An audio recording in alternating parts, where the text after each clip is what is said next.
Doctor Surendra Jain इस वक्त हमारे साथ जुड़ गए हैं, अंतर्राष्ट्रीय संयुक्त महामंत्री हैं विश्व हिंदू परिषद के। सर, बहुत बहुत स्वागत है आपका। धन्यवाद। सुरेंद्र जी, 22 जनवरी 2024 एक ऐसा दिन है जिसका इंतजार सैकड़ों वर्षों से किया गया है और अब तो घड़ी बिल्कुल नजदीक आ गई है। किस तरह की है तैयारी, जरा पूरे देश को बता दीजिए एक बार। आप बिल्कुल सही कह रहे हैं। 22 जनवरी 2024 इस तारीख का इंतजार संपूर्ण विश्व के राम भक्त बहुत बेसब्री के साथ कर रही है। बेसब्री के साथ इंतजार तब भी किया जाता है जब अनिश्चितता होती है। यहां निश्चित है, मुहूर्त तय है, प्रधानमंत्री जी के द्वारा प्राण प्रतिष्ठा कार्यक्रम में सहभागिता होने वाली है और उस दिन रामलला के विग्रह की प्राण प्रतिष्ठा होगी। लेकिन जो खास बात है वो ये है कि त्रेता युग के अंदर 14 वर्ष के वनवास के बाद राम लौटे थे और जब 14 वर्ष के बाद आए थे तो अयोध्या वासियों ने कितने उल्लास के साथ, कितने हर्ष के साथ उनका स्वागत किया। लेकिन अब 491 वर्ष के संघर्ष के बाद, विश्व के सबसे लंबे संघर्ष के बाद भगवान राम अपने जन्म स्थान पर लौट रहे हैं। निश्चित तौर पर ये पूरी दुनिया के लिए बहुत हर्ष का विषय है और इसीलिए सब चाहते हैं कि इस अवसर को वो लोग दीपावली के तौर पर मनाएं। और हम लोगों ने इसलिए तय किया है कि हम देश के हर व्यक्ति तक संपर्क करेंगे, उनके पास हम अक्षत लेकर जाएंगे जो अयोध्या से पूजित होकर आए हैं और हमारे कार्यकर्ता उनके पास राम मंदिर का जो प्रारूप है उसका चित्र भी लेकर जाएंगे। देश भर के 5 लाख मंदिरों के अंदर सामूहिक रूप से देखा जाएगा जो लाइव टेलीकास्ट है अयोध्या से। वहां भजन कीर्तन भी होंगे, प्रसाद का वितरण भी होगा और शाम को उन मंदिरों में राम भक्तों के घरों में प्रकाश किया जाएगा और वैसा ही लगेगा जैसे संपूर्ण दुनिया अयोध्या के रूप में परिवर्तित हो गई है और त्रेता का वह दृश्य जब राम लौटे थे वो पूरी दुनिया में साकार होता हुआ हम देख सकेंगे। कार्यक्रम की शुरुआत कब से हो जाएगी? हमने सुना एक हफ्ते पहले से ही कार्यक्रम शुरू हो जाएगा, तो जरा यह भी बता दीजिए कि कब से शुरू होंगे कार्यक्रम और कब तक चलेंगे। ऐसा है कि जो प्राण प्रतिष्ठा है उसकी एक शास्त्रीय प्रक्रिया है। प्रधानमंत्री के आगमन पर प्राण प्रतिष्ठा प्रारंभ नहीं होगी, उस अनुष्ठान का अंत उस दिन होगा वहां पर और इसलिए उनकी सहभागिता उस कार्यक्रम में होगी। उस दिन जो कार्यक्रम है वह 11 बजे से शुरू हो जाएगा, 2 घंटे तक वो कार्यक्रम चलेगा और उसका लाइव प्रसारण संपूर्ण विश्व के चैनल करने वाले हैं।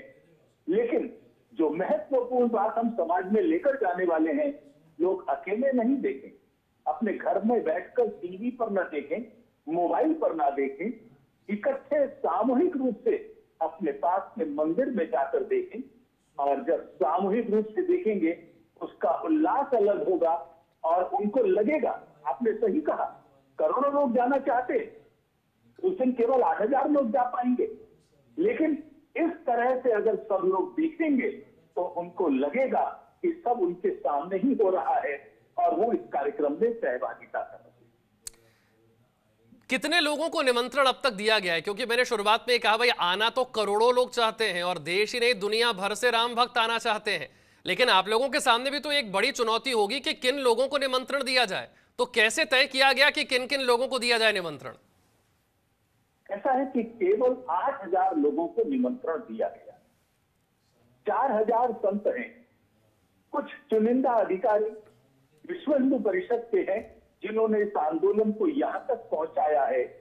कुछ लोग आरएसएस के भी होंगे क्योंकि इस बड़े आंदोलन के अंदर संघ की सहभागिता भी है। कुछ राजनीतिक क्षेत्र के भी होंगे। इसके अलावा देश की कुछ बड़ी हस्तियां, अमिताभ बच्चन या इस तरह के लोग, इनको भी इसके अंदर बुलाया गया है और मैं समझता हूं जिनको भी बुलाया गया है वो अपने आप को धन्य महसूस कर रहे हैं और बाकी लोगों को अभाव न लगे इसलिए वो सब लोग अपने अपने स्थान पर कार्यक्रम करेंगे। जैसे हमारे एक मित्र हैं सांसद, उन्होंने कहा, बहुत इच्छा व्यक्त की, मैं आना चाहता हूं, मैंने कहा भाई संभव नहीं है।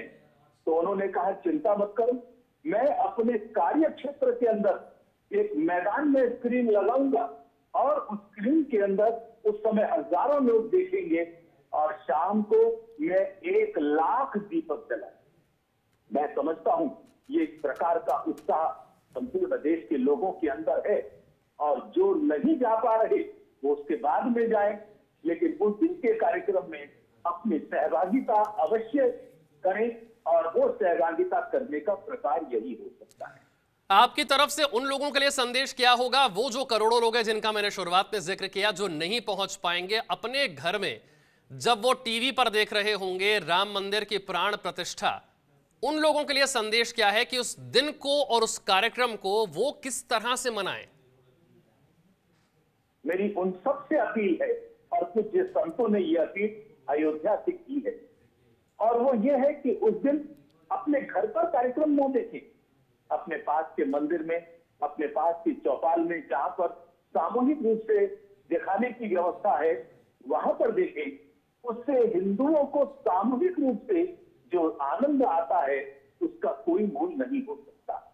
इसके बाद में वहां कीर्तन होगा, प्रसाद वितरण होगा और रात्रि को सब लोग लाइटिंग करें, अपने घर पर दिए जलाएं, कम से कम 5 दिए अवश्य जलाएं।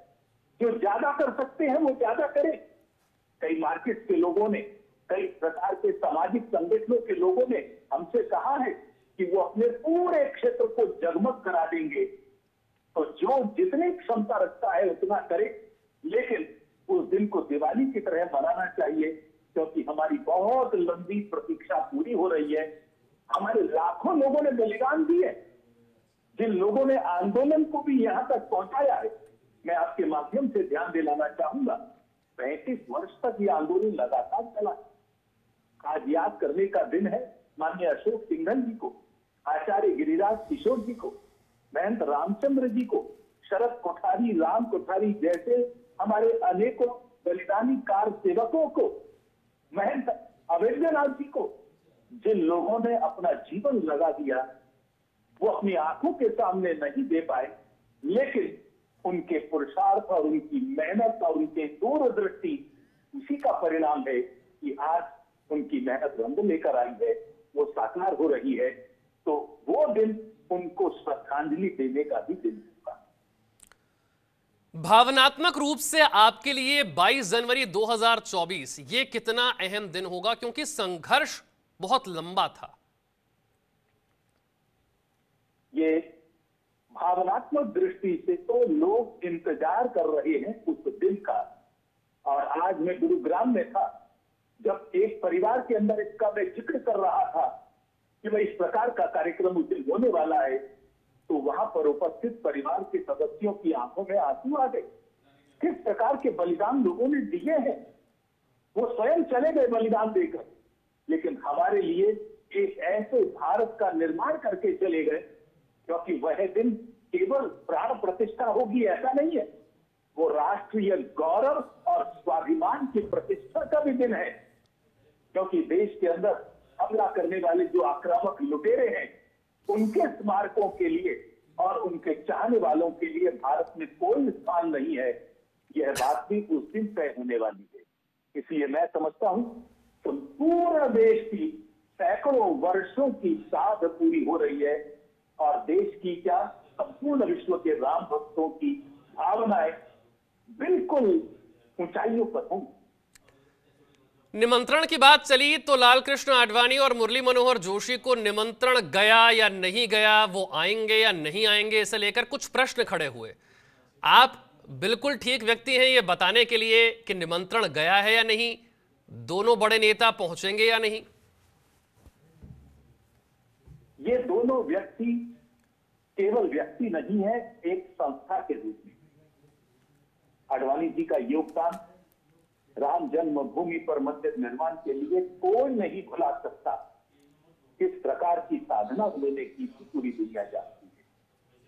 मुरली मनोहर जोशी जी एक बहुत बड़े थिंक टैंक भी हैं, एक बहुत बड़े चिंतक हैं और उनके द्वारा जिन सिद्धांतों का प्रतिपादन किया वो लंबे समय तक पूरे देश का मार्गदर्शन करेंगे। इसलिए इन दोनों की उपस्थिति, इन दोनों का आशीर्वाद उस कार्यक्रम में हो, इसके लिए विश्व हिंदू परिषद के कार्याध्यक्ष माननीय आलोक जी, राष्ट्रीय स्वयंसेवक संघ के सह सरकार्यवाह माननीय कृष्ण गोपाल जी और संघ के संपर्क प्रमुख श्री रामलाल जी, ये तीनों गए थे और तीनों ने जाकर दोनों महापुरुषों को निमंत्रण दिया है। दोनों की आयु ज्यादा है, उसके बावजूद उन्होंने कहा हमारी साधना पूरी हो रही है और हम पूरी कोशिश करेंगे कि हम उस कार्यक्रम में अवश्य उपस्थित हों। बहुत बहुत शुक्रिया डॉक्टर सुरेंद्र जैन, हमें वक्त देने के लिए। संयुक्त महासचिव विश्व हिंदू परिषद के राम मंदिर की प्राण प्रतिष्ठा को लेकर क्या है तैयारी, किस किस को दिया गया है निमंत्रण, किस तरह से होगा कार्यक्रम, ये सब कुछ विस्तार से बताने के लिए आपका बहुत बहुत शुक्रिया।